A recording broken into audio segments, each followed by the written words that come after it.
नमस्कार, मैं आपके साथ रिंकी वाजपेयी और आप देख रहे हैं न्यूज 24 फर्स्ट एक्सप्रेस। आज की कुछ खास खबरें। सहारनपुर के गंगोह विधानसभा क्षेत्र के ग्राम बरसी में आज युवा जागृति सम्मेलन का आयोजन किया गया, जहां हजारों की संख्या में क्षेत्र के युवाओं ने हिस्सा लिया। कार्यक्रम में सर्व समाज के प्रतिभाशाली बच्चों को, चाहे वह किसी भी समाज से हों, किसी भी धर्म से हों, जिन्होंने शिक्षा के अलग अलग क्षेत्रों में अपना नाम किया है, उनको सम्मानित किया गया।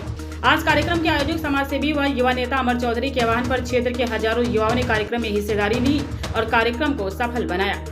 जब कार्यक्रम के संयोजक अमर चौधरी से बात की तो उन्होंने बताया कि इस कार्यक्रम में हमने क्षेत्र के युवाओं को, युवतियों को जो कल का भविष्य है, उनको उनके शिक्षा के अलग अलग क्षेत्र में सफलता हासिल करने पर सम्मानित किया।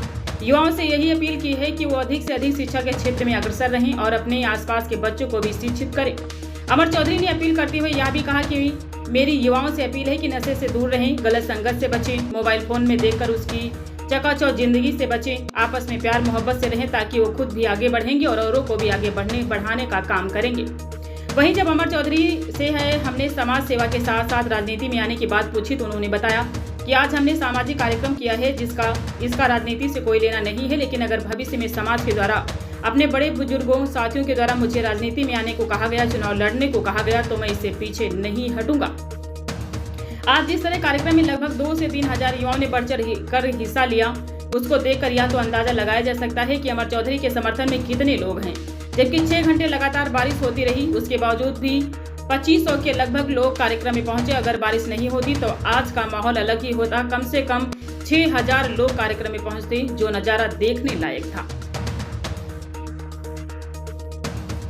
उनके रहने का खाने की सारी व्यवस्था का काम पूरे भारत सहारनपुर में प्रत्याह महासंघ के पहले किया, तो हम लोगों के मन में इस तरह के ख्याल आए, सोच आई कि क्यों ना इस तरह के काम हम लोग जिले स्तर पर, राज्य स्तर पर और राष्ट्रीय स्तर पर कई प्रकार से किए हैं, लेकिन ग्रामीण स्तर पर इस तरह के प्रोग्राम बहुत ही कम इतना देखने को मिलते हैं।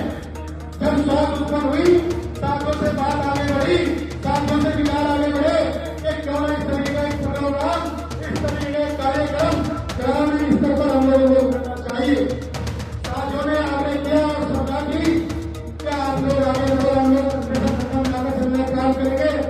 हम लोगों ने जो विचार किया, सोचा कि प्रोग्राम किस तरीके से रखा जाए, किस तरीके से उभरेगा हो, और उसे पूर्ण में हम लोगों ने 26 बिरादरी अस्पताल के लोगों को खिलाने का काम किया।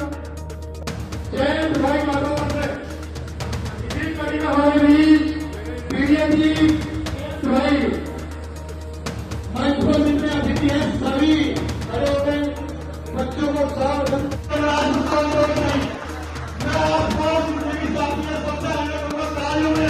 कोई कंजूसी न बरते। इसी कड़ी में पीडीएम जी अनेक राजनीतिक क्षेत्र के हो, चाहे शिक्षा के क्षेत्र के हो, अनेक जो समाज के अंदर त्रुटियां बढ़ रही है, उन त्रुटियों को खत्म करके किस प्रकार से ये युवा समाज आगे बढ़े, और ये युवा समाज जब आगे बढ़ेगा तो पूरे देश के अंदर आने वाले समय में युवाओं का प्रचलन लहराएगा।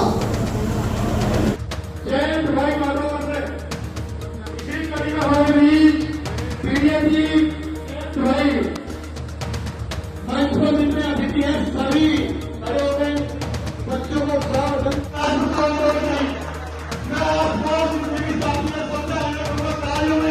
कोई कंजूसी न बरते। इसी कड़ी में पीडीएम जी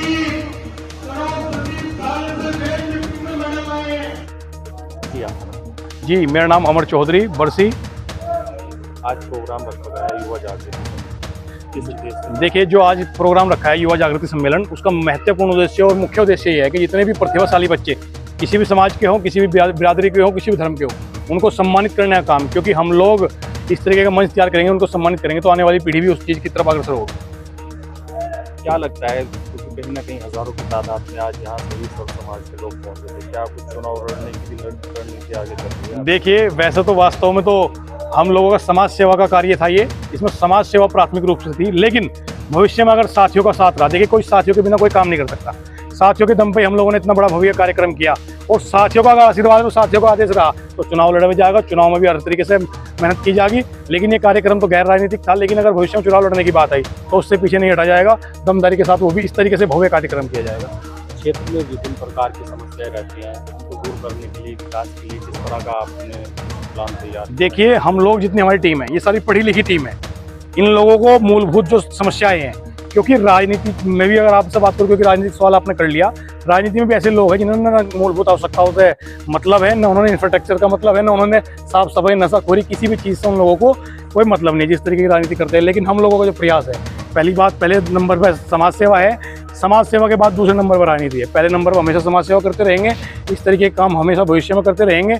जिस तरीके के काम हम लोगों ने किए, आने वाले समय में कुछ भी करना पड़ा तो पहले नंबर पर समाज सेवा ही रहेगी। लेकिन दूसरे नंबर पर अगर राजनीति का मौका मिला, साथियों का आदेश हुआ, साथियों ने फैसला लिया, तो इस तरीके के फैसले में हम बढ़ चढ़ कर अपना योगदान देंगे। भाई, क्षेत्र में बहुत सारी समस्याएं हैं, जब आप चुनाव लड़के जीत के आते हैं तो सबसे पहले प्राथमिकता क्या रहेगी आपकी? देखिए, अगर मानने के बाद भविष्य में चुनाव लड़ा और चुनाव प्रभु की ऐसा शुरुआत हुआ के जीत गए तो इस तरीके की समस्याओं को सुधार करेंगे कि जो आने वाली पीढ़ी है नशाखोरी की तरफ जा रही है उनको दूर करने का काम करेंगे। जो पढ़ाई लिखाई के लिए लोगों को मंच देने का काम करेंगे, पढ़ाई लिखाई के लिए लाइब्रेरी खुलवाने का गाँव में इस तरीके का प्रयास करेंगे, क्योंकि हम लोग पहले से भी पढ़ाई के क्षेत्र में लगे हुए हैं। हम लोगों ने आपसे बताता चलूँ, आसपास जो निःशुल्क लाइब्रेरी चली हुई है उनमें फ्री ऑफ कॉस्ट पुस्तकें बांटने का काम किया हमारी टीम ने। उनमें फ्री ऑफ कॉस्ट जो बच्चा इस तरीके गरीब बच्चा है जो शिक्षा ग्रहण नहीं कर सकता, उसको हम लोगों ने ऑनलाइन कोर्स लाने का काम किया है। हम लोगों का प्रयास रहता है कि मूलभूत आवश्यकताएं किसी तरीके से दें उन लोगों को। हमारा फोकस उन लोगों पे है जो कहीं ना कहीं पिछड़े हैं, कहीं ना कहीं दलित हैं, कहीं ना कहीं शोषित हैं। उन लोगों के लिए हम लोग कुछ करने का प्रयास रखते हैं, क्योंकि इसके पास सारे संसाधन है, उसको तो आवश्यकता नहीं है। युवाओं के लिए क्या संदेश है? युवाओं के लिए संदेश है, नशाखोरी से बचें, इस शोषेबाजी से बचें जो फोनों में देखते हैं। हम लोग अनर्गल तरीके से खर्चे करते हैं, खर्चों को कम करें और प्यार मोहब्बत से रहे, भाईचारे से रहे। जाति खबर का अपडेट पाने के लिए बने रहिए हमारे साथ न्यूज़ 24 फर्स्ट एक्सप्रेस के साथ।